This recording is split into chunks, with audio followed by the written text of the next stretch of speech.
Hi, hello, good morning. So, in today's topic, we'll be talking about sound, specifically sound waves as pressure fluctuations, understanding the physics of sound. Let's get into it. So, concept overview sound waves. Understanding how sound propagates as pressure fluctuations and exploring the properties of sound waves and their effects. So, what is sound? Sound waves are mechanical waves, meaning they require a medium to travel through. They don't travel through space, unlike what you see in sci fi movies and Netflix. Sound doesn't travel on a vacuum, it requires something to travel to.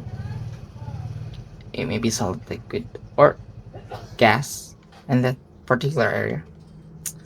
Now, what sound is a form of energy produced by vibrating objects. As I've said earlier, sound waves are a mechanical wave.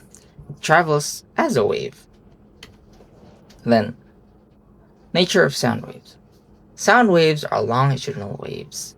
Particles of a medium vibrate parallel to the direction of the wave propagation. Now, what you see right here, this, that is a longitudinal wave. Now, what it does is that the movement of the longitudinal wave moves like this.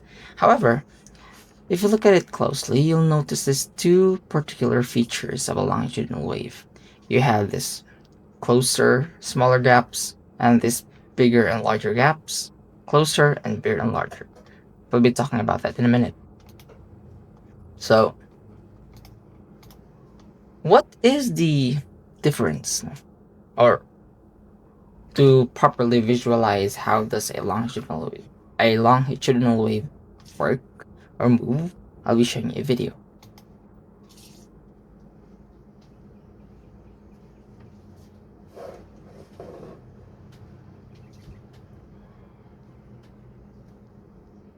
So, as you can see right here, a longitudinal wave moves like this. It moves like a spring, or a slinky, if you may. So, uh, so what's the difference between the two, a longitudinal waves and a transverse wave? So, a longitudinal wave, it acts like a spring, no? It acts like a slinky. However, in the transverse wave, it acts like this. It's like an ocean wave. Looks pretty neat. So, while looking at a longitudinal wave, as I've said earlier, you'll notice two features. There's the closer gaps, the bigger gaps, the closer, the bigger, and so on. So, these closer gaps is what you call compressions, and these bigger gaps are what you call rarefactions. Now, my group mates will be discussing the further topic ahead on. Thank you for listening.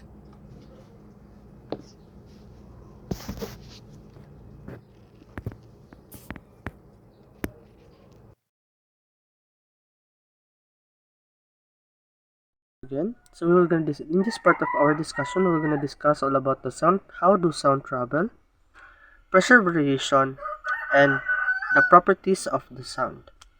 First is how do sound travels? Accordingly, a vibrating object, example a speaker, create an area of compression and rarefaction.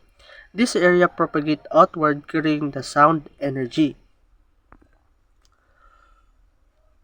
Next, a pressure variation. Pressure variation is the change in pressure over a specific area or time.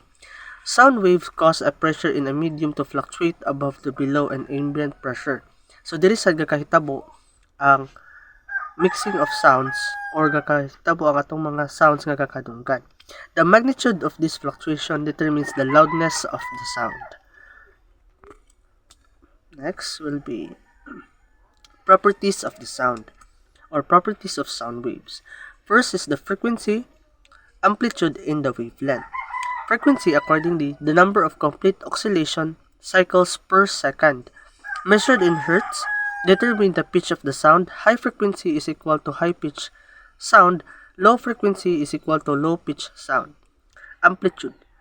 The maximum displacement of the particle from their resting position related to the intensity or the loudness of the sound. High amplitude, loud sound, and low amplitude, soft sound. Lastly is the wavelength. The distance between two consecutive compressions or rarefaction related to frequency and speed of the sound by the equation speed is equal to frequency times the wavelength.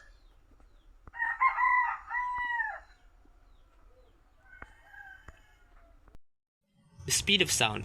There are factors affecting the speed of sound. First, we have the medium. Accordingly, the sound travels faster in solids than in liquid, and faster in liquid than in gases.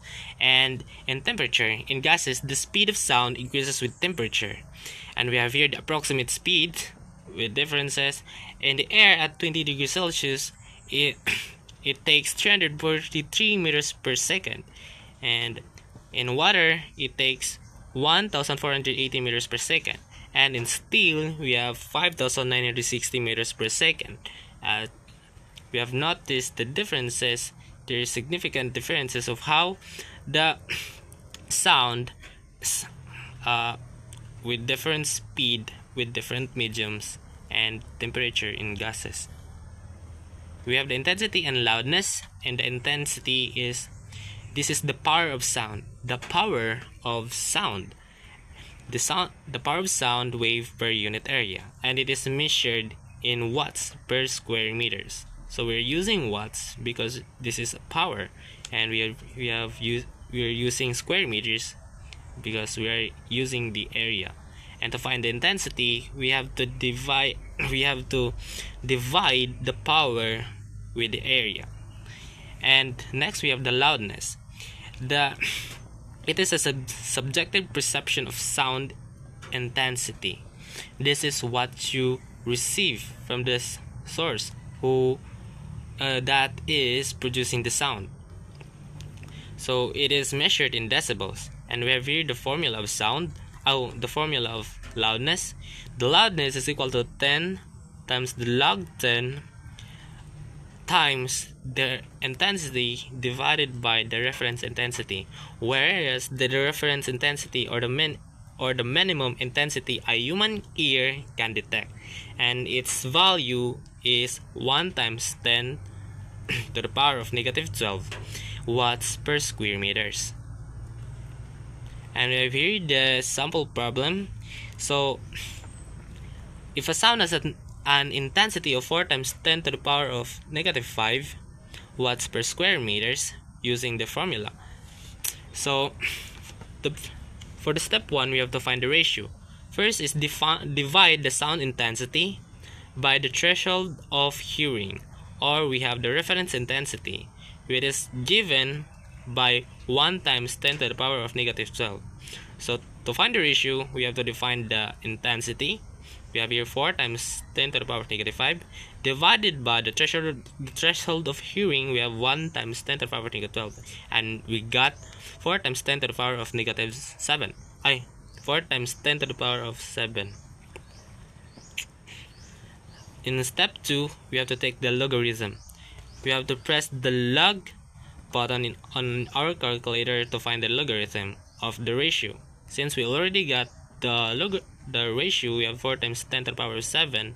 Now we have to, before it, we have to put log onto it so that we get 7.6.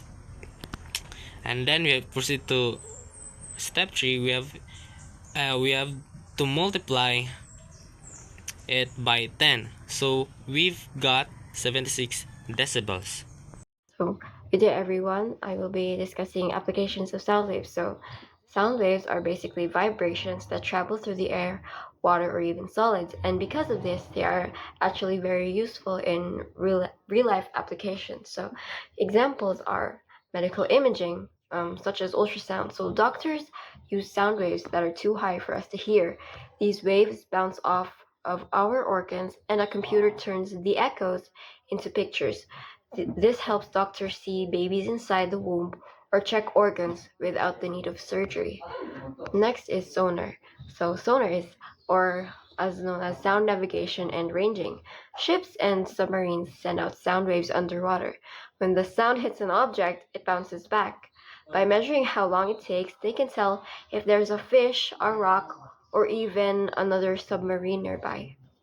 Now, for music, music as well uses sound waves. So, musical instruments such as guitars, drums, and flutes all create sound by making vibrations, and understanding sound waves helps people design instruments and even build things like speakers and headphones so music sounds much better. And lastly, it also is applied in um, communication. So when we talk, our vocal cords vibrate to create sounds. Like right now, if you feel your throat, you can feel a vibration, and our ears pick them up. So phones, microphones, and hearing aids all use sound wave technology to help us hear and talk to each other. So next is demonstrations and experiments. So to really understand sound waves, we can try simple experiments for this. So tuning fork. If you don't know what a tuning fork is, it's like a fork with only two teeth. I don't know what's that called. But when you hit a tuning fork, it vibrates and makes a clear ringing sound. And if you put it near water, you can see tiny splashes showing how these vibrations create sound. So next is a slinky wave. So we've already done this activity from the previous meeting. So if you stretch a slinky and push it forward and back, you'll see sections bunch up and spread out. That's what sound waves look inside the air. Squeezed parts are called compressions, and stretched parts are called rarefactions. And you can also experiment through online simulations. On the internet, you can use interactive animations that show how sound travels. For example, you can change how high or low a sound is, or the pitch, or how loud it is, and watch how the wave changes. So in conclusion, um, what sound waves are. So sound waves are a type of wave that move through vibrations in the air. They are called longitudinal waves, which means the particles move back and forth in the same direction the wave travels, unlike the transverse wave, which we've discussed from the previous meetings, where it's like a curve. This one goes along a straight line, and then its main properties are frequency, which is the pitch, amplitude, the loudness, wavelength, the distance between waves, and speed is how fast sound travels. And the Doppler effect, if you've noticed how an ambulance siren sounds higher when it comes toward you and lower when it drives away, that's because the sound waves get squished or stretched due to motion. This is called the Doppler effect. So why sound matters? Sound isn't just about the hearing. It's used in medicine, technology, navigation, and of course music and daily conversation. And that is all. Thank you.